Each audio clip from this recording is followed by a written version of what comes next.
Hello everyone, and welcome back to another Miniature Monday. I'm Scott, and today we are going to try out 3 different sealers to see what is best for our minis. Let's get to it. To test our sealers, we are going to need a mini, and for this we will be using this Cultist designed by Dutchmogul. The files for this mini can be downloaded from Thingiverse. I'll put a link in the description below.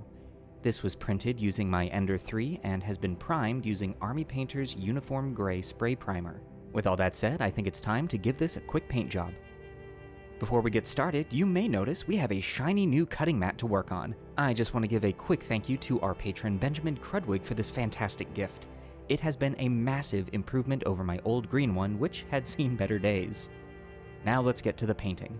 To start, we are going to use Army Painter's Matte Black to darken the inside of the hood of the Cultist.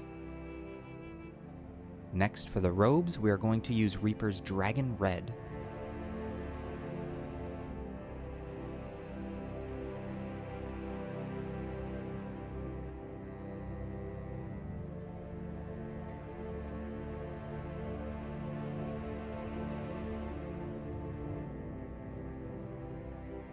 Next up, we will be using Vallejo's German Grey for the blade and pommel of the Cultist's dagger. And to finish up the base layers, we are using Army Painter's Gunmetal for the chain wrapped around the robes.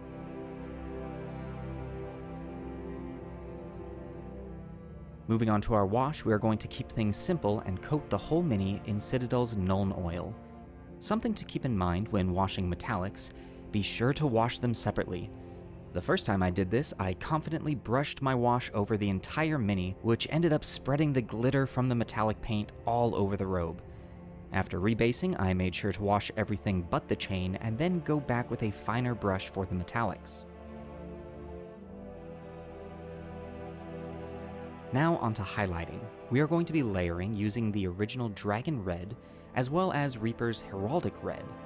First, we are going to bring back that Dragon Red over the Nuln Oil, and for our second layer, use a mix of about half Dragon Red to half Heraldic Red. And for the third and final layer, we will be using pure Heraldic Red.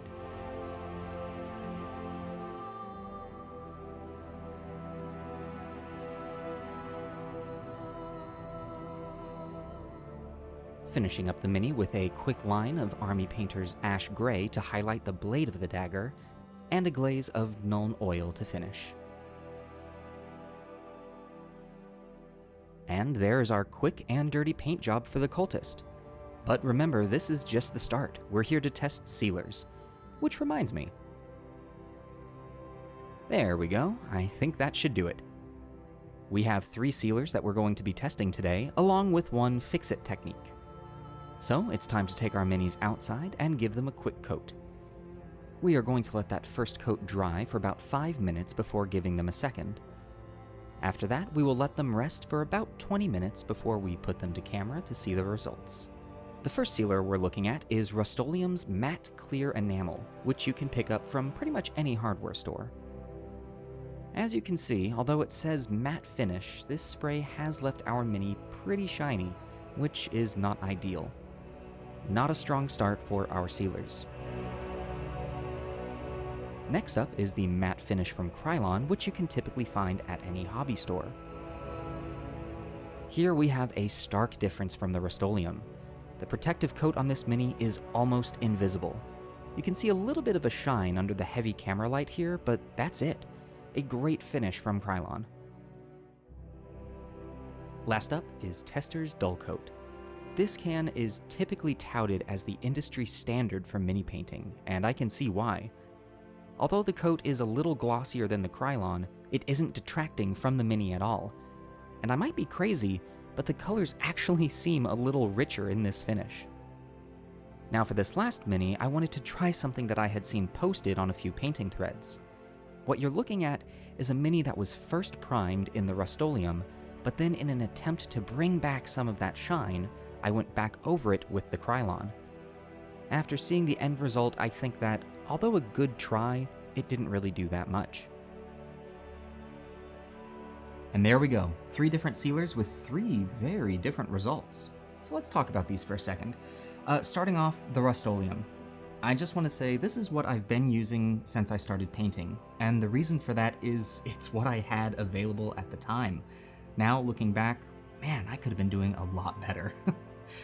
Moving on to the Testors Dullcote, obviously good results. It's known for being a great sealer, but at a little over $8 per small can, that's a pretty steep price point. Now, the one that surprised me is the Krylon. When I first started this video, I was thinking that we would just do the Rust-Oleum and the Testors, but when I was at the store, I thought, hey, let's grab another, throw it into the mix, see what happens. And boy, did it come out swinging. Great results, and at a much more affordable price point than the Testors. So I'm thinking what I'll probably start doing is use the Krylon for terrain pieces, monsters, normal NPCs, and then switch over to the Testors when it comes to things like player characters, or important NPCs, or pieces that I'm submitting for competition. So, what do you think about the results that we found? Do you disagree, or are there some sealers that you use that I didn't try out? Please let me know in the comments below. I would love to talk to you about this and learn more. Also, I want to give a big thank you to our patrons. It is with your support that our channel is growing and we are making better and better videos. If you are interested in becoming a patron, there will be a link to our Patreon page in the description below.